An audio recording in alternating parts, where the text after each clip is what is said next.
Oke semuanya, kembali lagi dengan Mom 2 di sini. Pada video kali ini, kita akan melanjutkan alur cerita dari anime yang jauh lebih bagus daripada Petani KW di musim lalu, yaitu Isekai non Birinouka episode ketiga. Dan sebelum kita mulai, jangan lupa buat subrek, like, dan share ke koloni wibu kalian yang lainnya, supaya gue bisa lebih semangat lagi dalam membawakan alur cerita anime baru yang lainnya. Oke, langsung saja. Angkat cangkul kalian semua, kobarkan semangat bercocok tanam dengan waifu kalian. Dan inilah dia, kehidupan bertani di Isekai. Scene diawali dengan menampilkan Hiraku yang baru saja meregangkan tubuhnya. Tak lama berselang, Ru menghampirinya dalam kondisi masih mengantuk. Bagi Hiraku, Ru telah membantu banyak hal sejak dirinya tinggal dengannya. Sebagai contoh, Ru telah memberikan penerangan di toilet dengan sihir cahaya. Dan yang terpenting, Ru juga menunjukkan wajah sangat terkejut karena Hiraku yang bahkan tak tahu mengenai garam yang ternyata selalu ada di sekitarnya. Dan hal tersebut tentu saja membuat Hiraku terkejut karena dirinya yang tidak sadar selama ini. Karena agenda mereka di hari itu adalah memeriksa pohon buah-buahan mereka, Ru memberitahukan dirinya akan menyusul setelah membasuh mukanya. Setelah menanam pohon jeruk dan persik, Hiraku yang tengah membahas perihal teh herbal beserta tanamannya dibuat terkejut karena secara tiba-tiba Zabut membunyikan suara peringatan yang berarti ada hal berbahaya yang mendekat. Setelah pergi ke dalam hutan, Hiraku mendapati para serigala yang tengah mengerumuni sesuatu.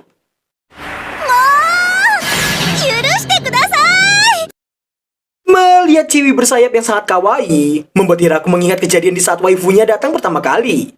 Di lain sisi, Ru nampak terkejut di saat melihat gadis itu. Setelah dibebaskan, gadis bersayap itu menggunakan sihir untuk menyembuhkan dirinya sendiri. Yang tentu saja hal itu membuat Hiraku terkejut karena itu kali pertamanya melihat sihir penyembuhan.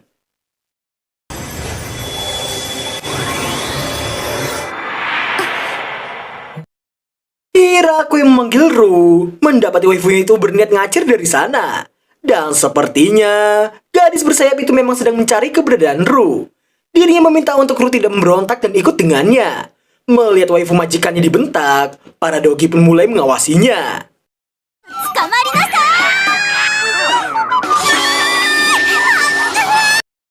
Setelah mengalami hal buruk seperti tadi, scene berlanjut di rumah. Gadis bersayap itu nampak masih ketakutan dengan kejadian barusan. Ru yang mendengarnya turut memberitahukan bahwa diri juga diserang ketika pertama kali masuk ke hutan itu. Gadis itu pun terkejut karena Ru yang juga senasib dengannya. Ru pun membenarkannya. Yang mana terungkaplah dari ucapan Ru bahwa para dogi itu kebal terhadap sihir dan mampu menghindari semua sihir dengan sangat mudahnya. Mendengar kesamaan itu membuat keduanya murung dalam seketika. Gadis itu kemudian menanyakan identitas Hiraku.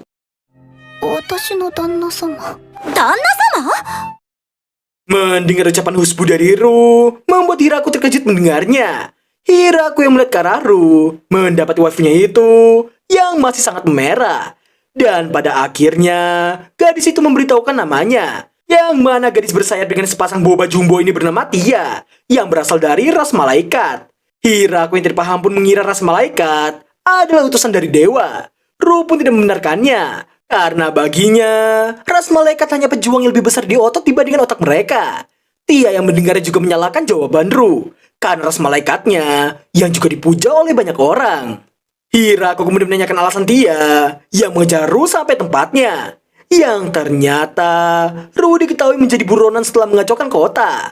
Karena Tia dan Ru yang bertengkar kecil tapi tetap kawaii. Hal itu membuat Hiraku menduga mereka berdua yang aslinya cukup akur. Tia kemudian dibuat terkejut karena Ru yang meminta maaf karena telah kelewatan sebelumnya. Tia yang melihat Ru sangat kalem di hadapan Hiraku membuatnya terkejut karena Ru yang telah berubah dari sebelumnya. Di mana Ru yang dulu enggan untuk mengakui kelemahannya sendiri. Ru pun membenarkannya, yang mana diri telah menyadari batasannya setelah adu mekanik dengan 5 ekor dogi Hiraku. Sesaat kemudian, Ru mengajak dia untuk tinggal di sana. Dan dengan semangatnya, Ru juga ingin mengajak Tia berkeliling ladang dan sekitarnya. Melihat wajah Ru yang sangat ceria, membuat Tia tak punya pilihan lain selain mengiyakannya.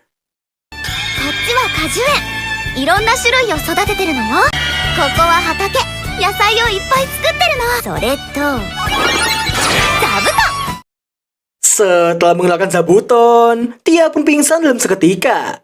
Ru kemudian menghampirinya dan mengajak Tia untuk ikut panen bersama.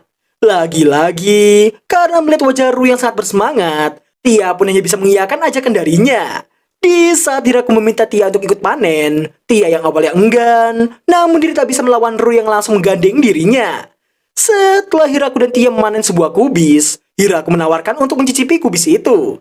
Yang mana Hiraku terlihat menaburkan garam di atas potongan kubis yang telah ia cuci dengan sangat bersih. Setelah Tia mencicipinya, dirinya terkejut karena rasanya yang sangatlah enak baginya. Singkat waktu, sore hari pun tiba. Setelah Tia mencicipi stroberi yang ditanam oleh Hiraku, Ru mendekat dan memutuskan bahwa Tia akan tinggal bersama dengan mereka. 一緒に住んでくれるわよね。私一人じゃ体が持たないのよ。はい、どういうことですか？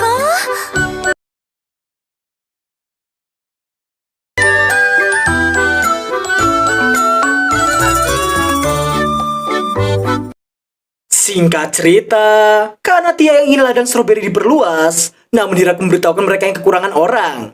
Hal tersebut membuat Tia memikirkan ucapan Hiraku barusan. Di saat mereka tengah berjalan, mereka dihadang oleh para dogi mini yang sedang asik bermain. Hiraku nampak senang karena tanduk mereka yang akhirnya tumbuh. Tia pun menjadi ketakutan melihat Hiraku yang sangat tenang ketika mengelus salah satu dogi mini. Dan diketahui pula dogi Hiraku yang awalnya hanya Kuro dan Yuki berakhir memiliki anak, dan anak-anak mereka juga telah memiliki anak-anaknya sendiri. Hiraku yang merasa kandang mereka akan sangat sempit memutuskan untuk membuka area khusus untuk para dogi. Terlihat para dogi yang sangat senang dengan kandang baru mereka itu. Di lain sisi, para zabuton mini terlihat pergi dengan parasutnya, yang mungkin saja mereka mencari airdrop di Pochinki. Tak lama kemudian, Tia meminta izin pergi sebentar. Hiraku yang penasaran dengan urusan Tia, namun Ru menenangkannya dan meyakinkan bahwa Tia akan segera kembali. Setelah beberapa hari pergi, Tia kembali padanya dengan membawa banyak sekali oleh-oleh melon bening. Diketahui pula ketujuh calon waifu itu berasal dari ras High Elf. Tia kemudian meminta mereka untuk mengenalkan diri masing-masing. Yang tengah bernama Lia, rambut kastanya bernama Liv, si pirang bernama Likot, rambut silver bernama Lizai, rambut coklat muda bernama Lily, rambut coklat kepirangan bernama Lita, dan rambut ungu bernama Liz. Hiraku yang menyebutkan semua namanya berawalan Li. Lia pun memberitahukan mereka semua yang adalah keluarga. Lia terus memohon untuk dibiarkan tinggal di tempat Hiraku. Hiraku yang terkejut pun dijelaskan oleh Tia bahwa ketujuh High Elf itu memiliki alasan yang sangat menyedihkan di masa lalu. Yang mana karena desa mereka telah musnah akibat perang manusia, hal itu membuat para High Elf terpencar dan selalu berpindah-pindah tempat.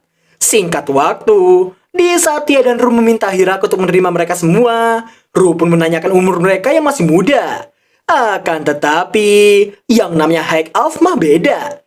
Lia rupanya adalah yang paling tua di antara para saudarinya, yang mana Lia berumur 400 tahun, dan yang paling muda ialah Liz yang berumur 300 tahun. どうですか？ね、いいでしょ？ Dan pada akhirnya, Hiraku pun menerima mereka semua, yang tentu saja hal itu membuat ketujuh High Elf itu berterima kasih padanya. Lia kemudian menanyakan penghuni tempat Hiraku yang lain. 座布団よ。 Setelah membuat mereka pingsan usai mengenalkan Zabuton, Ru lagi-lagi membuat mereka pingsan karena para dogi. プロたち。 Singkat cerita, karena ketambahan banyak orang, Hiraku memutuskan untuk membuatkan mereka tempat tinggal. リアたちから7人で住みたいと要望があったので、大きな家にすることにした。専用のトイレやゴミ捨て場も作った。ほっ。 Melihat Hiraku yang menebang pohon itu dengan sekali tebasan, hal itu membuat Lia dan Liv terkejut karena ternyata pohon di hutan itu dikatakan jauh lebih keras daripada besi. Dan berkat pengetahuan dan ilmu arsitek dari para elf, rumah mereka pun akhirnya telah selesai dibangun. Yang mana rumah itu berbentuk memanjang dari timur ke barat, dengan ruangan tengah serta ruang makan yang dihimpit oleh 2 gudang. Dan untuk kamar, mereka meletakkannya di lantai kedua. ここが彼女たちにとって安住の地になるといいな。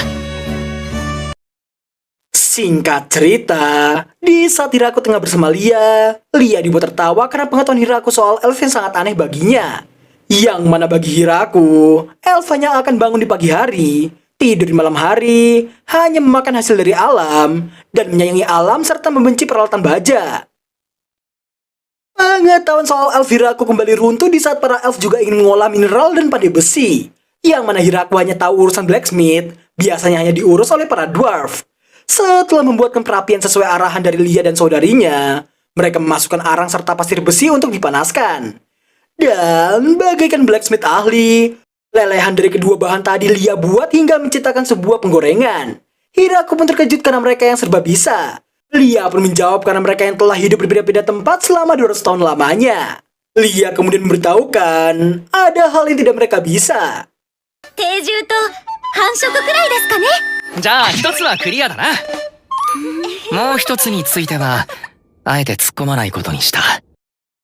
Singkat waktu, Lia dan Liv nampak menghampiri Hiraku dan menanyakan soal ladang gandum di sana. Hiraku memberitahukan semua gandum yang telah dipanen dan dijadikan tepung untuk disimpan. パンを焼きたいのですが。 Mendengar Liv yang bisa membuat roti, Hiraku auto mengizinkannya. Dia kemudian menanyakan benda yang dibawa oleh Liv, yang ternyata itu adalah sebuah baking powder.